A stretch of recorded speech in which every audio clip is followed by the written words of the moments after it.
I invite you to experience the full, the full healthcare worker experience by putting on PPE. So you put on a gown with the opening in the back, put on two pairs of gloves, not just one pair, put on the duckbill N95, and then a surgical mask, and then put a face shield over it. So if any of you would like to partake of the full healthcare worker experience, I invite you to do that now, because the longer you're in it, the more you will experience and understand. And again, my name is Sami Ali, and I'm an ER physician at Providence in Anchorage, and I also paint on the side. It's my little side, hobby. And right before the pandemic in 2019, I decided to paint every day and just kind of challenge myself to improve my skills and my art. I would paint every day. I didn't know that a pandemic was coming. So, and I also in 2018 took on a second job as the business manager for my group of ER physicians. So in that role, I oversee scheduling and staffing and payroll and things like that. And I basically say that I take care of doctors. So I take care of patients in the ER, and then I take care of doctors on the side. And then I paint when I get home. So when the pandemic was coming, we kind of knew there was maybe something on the horizon, something in China.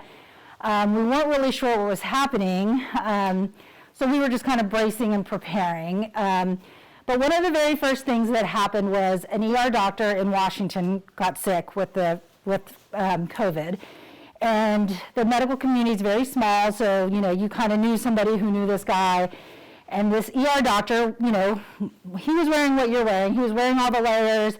And how did he get this? Did he touch himself? Was he not wearing the right layers? We didn't really know. And then a week later, we found out not only had he, had gotten sick, he was now on ECMO, which is a heart-lung bypass machine, which is kind of a last-ditch effort to save somebody who isn't able to really breathe, whose heart and lungs aren't working well. And so, this illness had not come to Alaska yet, but here it was. We saw that one of our colleagues in Washington doing the same job we did was now on a heart-lung bypass machine, and was this the future that we had to look forward to? We didn't know. Nobody really knew. Everybody was sort of hunkering down. So it became very urgent that in my role as the business manager, I was constantly researching PPE and what was the right layer.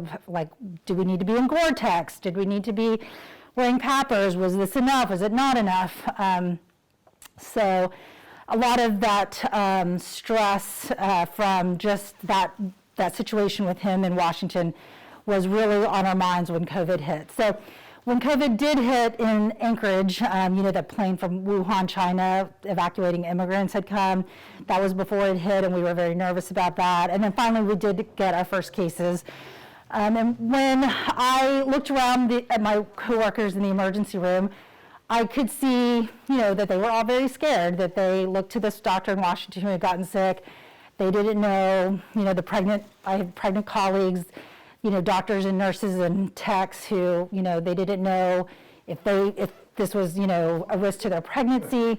So there was lots of people who were there were lots of people who were very, very afraid, but yet they came to work every day, and they did some of the most dangerous procedures, which, they would get in people's, close to people's faces to put them on life support, what we call intubation, where that person's not breathing well, they're super sick with COVID, and you have to literally put your face right by their face and look in their mouth and put them on life support. So day after day, I saw that kind of stress sort of interpreted in different ways, and some people were very serious and, very worried, and other people took on that go-get-it attitude. And so the people I painted kind of made an impression on me for whatever reason. So then COVID came, and I was involved on the hospital side.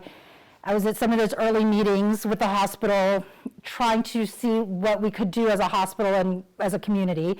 And one of the first things they said is we have to do a test center. And so all the hospitals in Anchorage got together and stood up a drive-through test center at Lake Otis. And it was very interesting. I mean, they stood it up just in a couple days. I mean, one day we were at a meeting, and a couple days later it was reality. Nurses were standing out there in what you're wearing, and they were swabbing people. There's snow on the ground. It was 25 degrees, and still the nurses were outside doing this, and I couldn't even believe it. So I stood outside and plein air painted those drive-through test centers too. So, and then, we did have, by then it was kind of end of spring, early summer.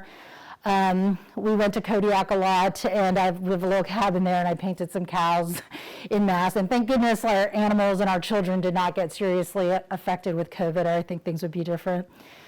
And then again, just as the pandemic went through the summer, again, my job seemed like it was always worried about PPE. I just was always worried, did we have enough? Was it the right amount? And we started hearing whispers that we were running out of PPE. And, in New York City, you remember the pictures of nurses wearing trash bags because they didn't have any more gowns. I had friends in Louisiana who ran out of gowns, and they had raincoats and would wash their raincoats off after every shift. So again, we were very nervous, and in Anchorage, what happened was the N95s, which are those duckbill ones, were the ones that were kind of running out of supply. And so all the hospitals were talking about what they would do. And so some of the ideas were they were going to bake them in an oven at at certain temperature. They were going to expose them to UV light. They had big bins that we would all put our N95s in at the end of the day to recycle them. But you kind of just thought, how are you going to recycle these?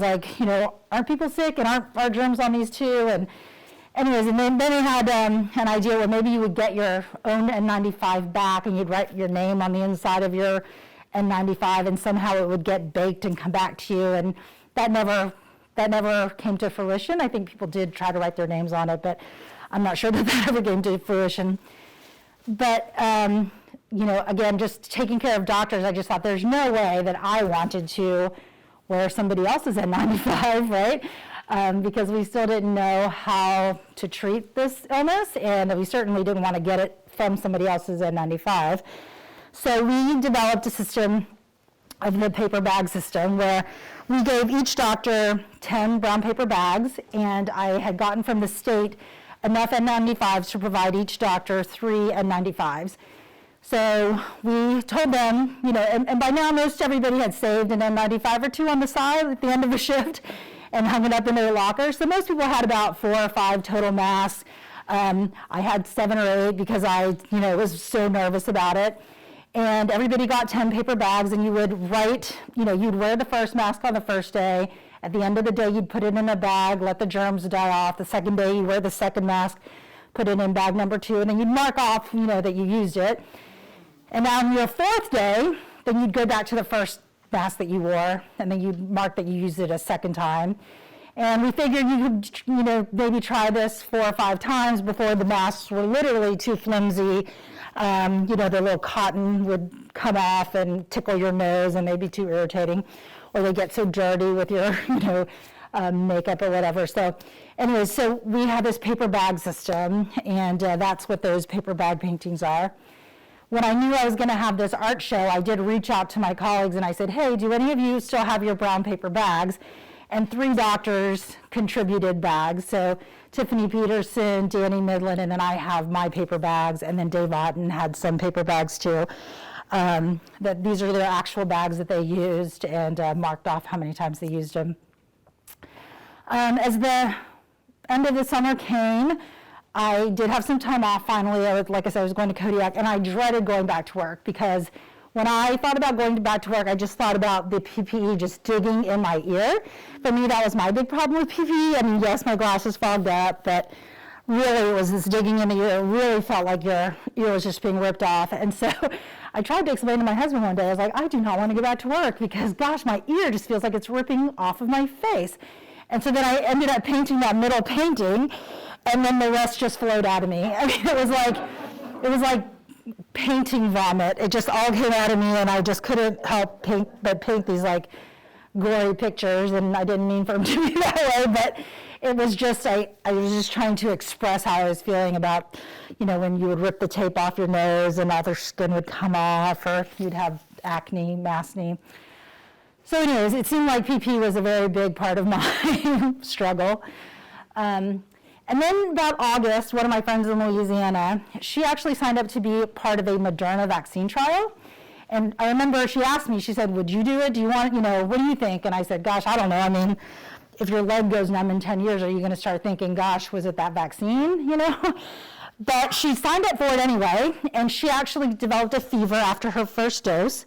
And then the next month, she developed another fever after her second dose. And she said, I think I got the real vaccine in this trial. I don't think I got placebo because I had some systemic symptoms. And so I think I got the real thing. And man, I was so jealous. I was like, she would go to work and see patients in Louisiana, and she was protected, right? Like, because she had this vaccine. But I was working, and I was still so wound up and nervous. And I just thought, gosh, I am so jealous of her. I wish I could enroll in trial. I looked to see if I could go to Louisiana and enroll in trials, but no, we couldn't do that. So anyways, then November came, and I kind of heard whispers that the vaccines were good and that they were 96% effective against preventing severe disease, and that they were coming pretty quickly. So I was involved in a lot of those meetings because I really wanted to get the doctors and nurses vaccinated, and I wanted to be sure we were first in line, and because we were really on the front lines. And so when in December they announced finally, like, the vaccines are in the state, we're going to be distributing, I was so giddy. I was so excited. And so those flower paintings just came out of me. I mean, I couldn't paint anything else but flowers. I just wanted to paint flowers, and they're kind of crazy flowers, and they're not normal flowers, but that's how I was feeling. And Copa Sami came out of me. I was literally listening to Copa every day, because that is just how I felt. So, and then, that was about March, February, of 2021 was kind of where we were at then. And the vaccine became available to everybody, the general population, in April. And, I had gone back to plein air landscape painting. And then it was about July of 2021, we just started seeing so many patients in the ER. I didn't understand where all these patients were coming from. And they all had COVID, and they were so sick. And you would ask them, did you get vaccinated? And they would say no. And you would just think, okay, it's been a couple months, there's still plenty of vaccine out there, you should go get vaccinated. And you just started to realize, like, people were actually making a conscious decision to not get vaccinated, whereas I had no idea that was ever even a thought, or that a possibility that people wouldn't want to get vaccinated. So it was very, very disconcerting, and I was just, starting to understand that people were choosing not to get vaccinated. And so it was really stressful. So then July and August, we were kind of dealing with that. And then,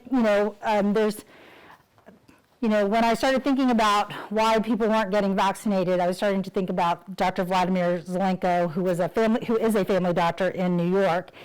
And he was one of the first doctors early on in 2020 who questioned vaccines, and he was pushing hydroxychloroquine, still to this day pushes the hydroxychloroquine, zinc and vitamin D protocol.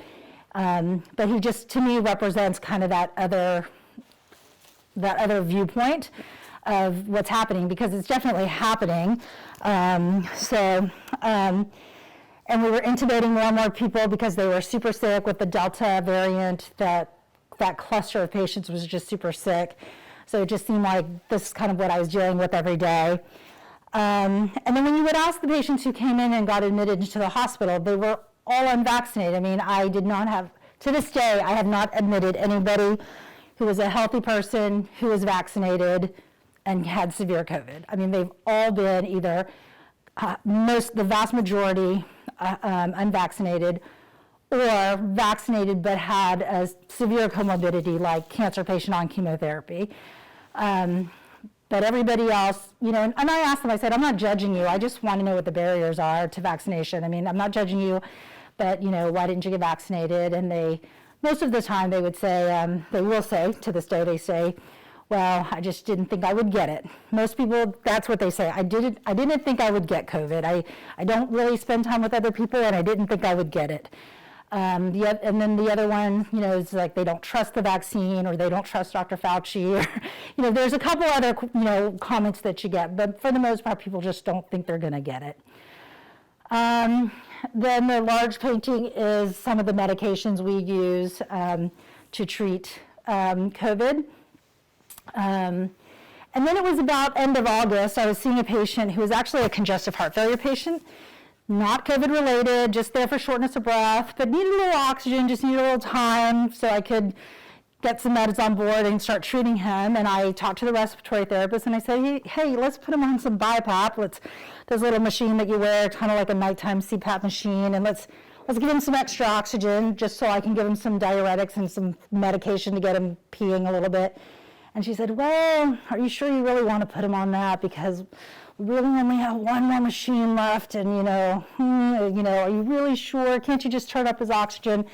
And I thought, well, that's weird. I've never had anybody question me or, try to talk me out of ordering something I wanted to do.